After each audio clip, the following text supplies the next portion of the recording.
আসসালামু আলাইকুম। প্রিয় ষষ্ঠ শ্রেণীর শিক্ষার্থীরা, যেভাবে তোমাদেরকে আমরা কথা দিয়েছিলাম যে আমরা খুব দ্রুত উত্তর নিয়ে আসতেছি, তো আমরা উত্তর নিয়ে চলে এসেছি। তো চলো আমরা আমাদের কাজ শুরু করে দিই। শুরু করে দিই।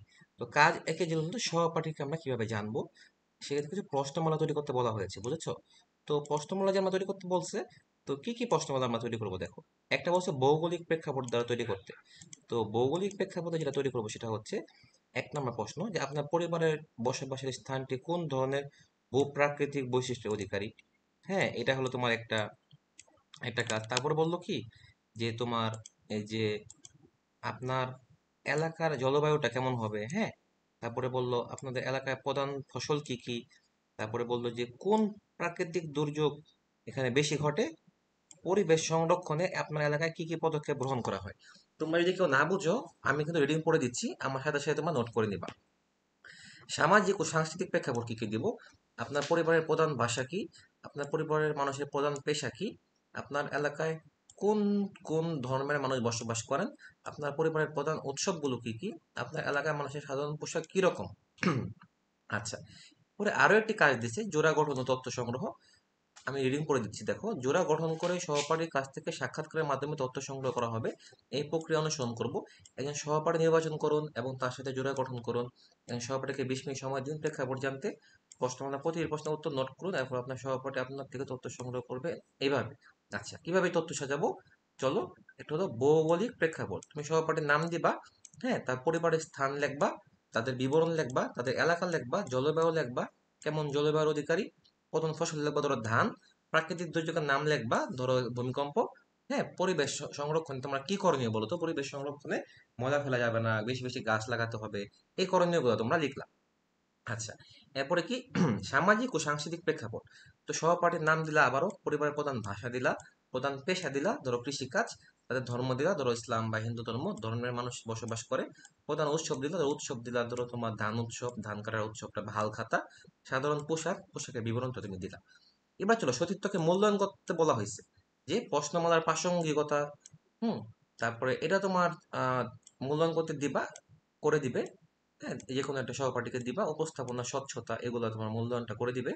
এই প্রক্রিয়ার মাধ্যমে আমরা একে অপরের আত্মপরিচয় সম্পর্কে জানবো এবং আমাদের শ্রেণীর বৈচিত্র্য এবং সাদৃশ্য শনাক্ত করতে পারবো। আশা করি তোমরা বুঝতে পেরেছো। এবার চলো আমরা চলে যাই কাজ দুয়ে। কাজ দুই হলো অতীত ও বর্তমানের সামাজিক অবস্থা। তো অতীত ও বর্তমান মানুষের জীবন ও জীবিকা। তো কি কি মনে করা আছে, আমরা ষষ্ঠ শ্রেণী বাধ্য হয়ে বাংলা অঞ্চল ইতিহাসে ভূপ্রকৃতির প্রভাব এবং বাংলা অঞ্চলের ভূপ্রকৃতি কেমন অংশ থেকে ইতিহাসের ভৌগোলিক পরিবেশ এবং জীবন জীবিকা তথ্য সংগ্রহ করব। তো অতীতে কি ছিল বলো, ভৌগোলিক পরিবেশ কি ছিল, নদী নদী পাহাড়, আর বর্তমানে কি শহর গ্রাম। প্রধান পেশা আগে গেছিল কৃষি মৎস্য, এখন কি চাকরি ব্যবসা। জীবনযাত্রার ধরন আগে ছিল সরল ও প্রকৃতি নির্ভর, এখন কি আধুনিক প্রযুক্তি নির্ভর। প্রধান খাদ্য ভাত মাছ আগে ছিল, এখন ভাত রুটি মাংস ফাস্ট ফুড। আগে যোগাযোগ ব্যবস্থা নদীর পথ ছিল, এখন সরল পথ রেলপথ বিমান পথ। সামাজিক ও সাংস্কৃতিক জীবন ছিল আগে, এখন মেলা লোকসঙ্গীত ঐতিহ্যবাহী উৎসব কনসার্ট সিনেমা ইত্যাদি। আগে ছিল শিক্ষা ও স্বাস্থ্য, এখন মৌলিক শিক্ষা জড়তাল দেওয়া চিকিৎসা ইত্যাদি। আধুনিক শিক্ষা প্রতিষ্ঠান অন্য চিকিৎসা সুবিধা ইত্যাদি। আচ্ছা, তারপরে বললো কি বিভিন্ন ভূপ্রাকৃতিক বৈশিষ্ট্য ও মানুষের জীবন ও জীবিকা। তো ভূপ্রাকৃতিক বৈশিষ্ট্য কি কি দেখো। নদী, নদীতে মানুষ জেলেদের বসবাস করতো, নদী পরিবহন করতো। এখন কৃষি সেচ আধুনিক নৌ পরিবহন হয়। পাহাড়ে আগে কি হতো, শিকার আর চাষাবাদ, এখন কি হয়, চা বাগান পর্যটন কেন্দ্র। বনে আগে কি হতো, কাঠ সংগ্রহ পশুপালন, এখন কি হয়, বন সংরক্ষণ পর্যটন হস্তশিল্প। আগে কি হতো, সমতল ভূমিতে কৃষি কাজ হতো, পশুপালন হতো, এখন উন্নত কাজ কৃষি শিল্প কারখানা হয়। উপকূলীয় অঞ্চলে আগে মৎস্যজীবী লবণ চাষ হতো, এখন চিংড়ি চাষ পর্যটন সাইক্লোন সেন্টার হয়। আচ্ছা, কাজ তিনে চলে আসছিল আমরা, দায়িত্বশীল ভূমিকায় আমরা আমরা কি কি কাজ করতে পারি চলো। এক, সহানুভূতি ও সম্মান প্রদর্শন করব, বৈচিত্র্যের গ্রহণযোগ্যতা দেখাবো, মতামতের আদান প্রদান করব, সহযোগিতা করব, সমানাধিকার নিশ্চিত করব। আচ্ছা, দল গঠন ও আলোচনা, আত্মপ্রতিফলন শেয়ারিং করব, করণীয় নির্বাচন করব। এটা প্রতিবেদন লিখতে বলা হয়েছে।